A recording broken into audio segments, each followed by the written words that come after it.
आज के दौर में कुछ नेताओं का घमंड इस कदर है कि वे अपने ही कार्यकाल में जनता के पैसे से बने सार्वजनिक संपत्ति को अपना नाम देते हैं।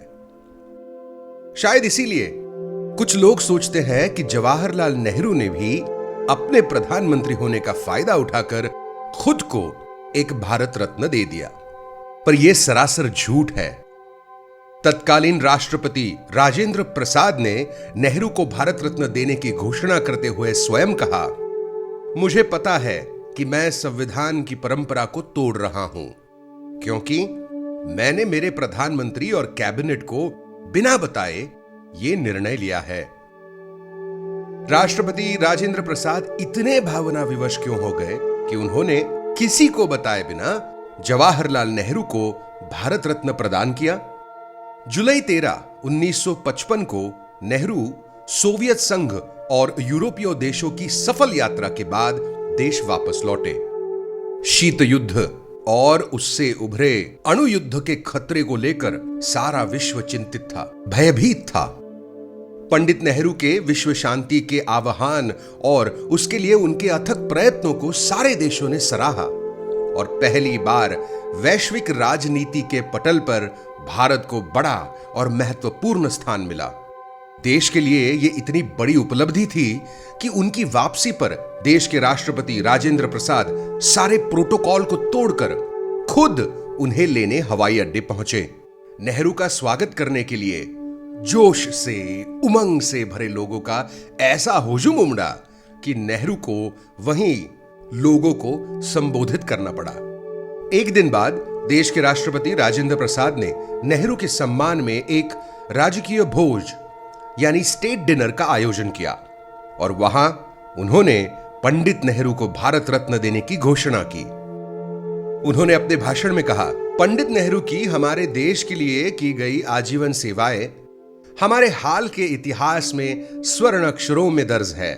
इनके महान जीवन काल का यह वर्तमान पक्ष, जिसमें ये मानव मात्र के लिए शांति के कार्य में नायक बनकर उभरे हैं, इसने इस सोने को और अधिक निखारा है तथा अपनी मीठी सुगंध से उनकी खूबसूरती और उनके आकर्षण को और अधिक बढ़ा दिया है। मुझे लगा कि मैं इससे अधिक और कुछ अच्छा नहीं कर सकता कि उन्हें भारत रत्न से सम्मानित करूं, जो हमारे देश का सर्वोच्च सम्मान है। राजेंद्र प्रसाद ने लेखक दुर्गा दास से यह भी कहा, जवाहरलाल तो सच में एक भारत का जवाहर यानी भारत रत्न है। याद रखें कि राष्ट्रपति राजेंद्र प्रसाद और प्रधानमंत्री नेहरू एक दूसरे के वैचारिक प्रतिद्वंदी भी थे। 1949-50 में हुए पहले राष्ट्रपति चुनाव में भी नेहरू ने राजा जी को अपना समर्थन दिया था। बाद में भी राजेंद्र प्रसाद और नेहरू के बीच हिंदू कोड बिल को लेकर प्रखर मतभेद हुए थे।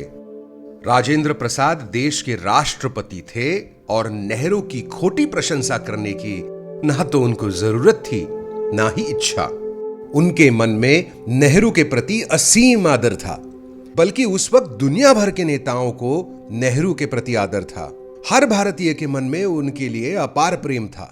जिस व्यक्ति ने भारत एक खोज और विश्व इतिहास की एक झलक जैसे मूलभूत ग्रंथ लिखे, जिस व्यक्ति ने AIIMS, IIT, ISRO, Hindustan antibiotics जैसी संस्थाएं बनाकर आधुनिक भारत का निर्माण किया, बांध और उद्योग लगाकर कृषि एवं औद्योगिक क्रांति की शुरुआत की, जिस व्यक्ति ने हिंदू कोड बिल जैसे कानून बनाकर करोड़ों महिलाओं को उनका हक दिलाया, जिस व्यक्ति ने अपनी जिंदगी के सबसे महत्वपूर्ण 9 साल ब्रिटिश जेल में बिताए, जिस व्यक्ति के नाम से नेताजी सुभाष चंद्र बोस ने आजाद हिंद फौज में ब्रिगेड बनाई, जिस व्यक्ति के बारे में अमेरिकी राष्ट्रपति जॉनसन ने कहा, एक शक्तिशाली और आजाद भारत बनाने में उनका महत्वपूर्ण योगदान इतिहास में दर्ज है।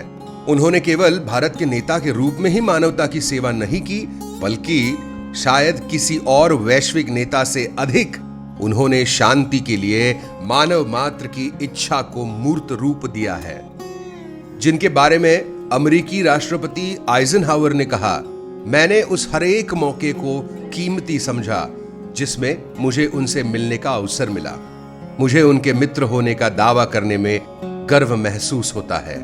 जिस व्यक्ति के मृत्यु पर पूर्व प्रधानमंत्री अटल बिहारी वाजपेयी ने राज्यसभा में कहा, सभापति जी, भारत माता आज शोकमग्न है, उसका सबसे लाडला राजकुमार खो गया। मानवता आज किन्वंदना है, उसका पुजारी सो गया। शांति आज अशांत है, उसका रक्षक चला गया। दलितों का सहारा टूट गया, जन जन की आंखों का तारा टूट गया। विश्व के रंगमंच से एक प्रमुख अभिनेता अपना अंतिम अभिनय दिखाकर अंतर्ध्यान हो गया। जिस व्यक्ति को सरदार पटेल ने भारतीय जनमानस का हीरो और हमारा नेता कहा, ऐसे महान व्यक्ति के बारे में झूठ फैलाना पंडित जवाहरलाल नेहरू का ही अपमान नहीं, बल्कि यह अपमान है स्वतंत्र भारत की पहली सरकार का, भारत के पहले राष्ट्रपति का। यह अपमान है हर भारतीय का।